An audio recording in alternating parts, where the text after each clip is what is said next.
YCP అధినేత జగన్ పై దాడి కేసులో దర్యాప్తు ఇక నుంచి బెజవాడ కేంద్రంగా జరగనుంది. జగన్ పై విశాఖ విమానాశ్రయంలో దాడి జరగడంతో విశాఖ పోలీసులు ఇప్పటి వరకు దర్యాప్తు చేపట్టారు. అయితే ప్రస్తుతం ఎన్ఐఏ కేసు టేకప్ చేయడంతో విచారణలో వేగం పెరిగింది. ఇప్పటికే ఈ కేసులో ఎఫ్ఐఆర్ కూడా వేసింది. కేసును బెజవాడలోని ఎన్ఐఏ ప్రత్యేక కోర్టుకు బదిలీ చేయడంతో పాటుగా నిందితుడిని కూడా కస్టడీకి తీసుకోనుంది.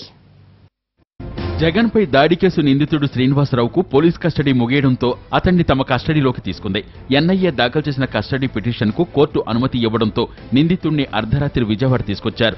శ్రీనివాసరావుకు ఈ నెల 25 వరకు రిమాండ్ విధించారు న్యాయమూర్తి. ఇప్పటి వరకు విశాఖ కేంద్రంగా జరిగిన విచారణ ఇకపై బెజవాడ ఎన్ఐఏ ప్రత్యేక కోర్టులో జరగనుంది. విశాఖ కోర్టు నుంచి ఫైల్స్ కూడా విజయవాడ కోర్టుకు చేరుకున్నాయి. ఈ కేసులో సాక్ష్యాలు, వస్తువులను కూడా ఎన్ఐఏ తమకు అప్పగించాలని కోరడంతో ఆ దిశగా నిర్ణయం కూడా వెలువడింది.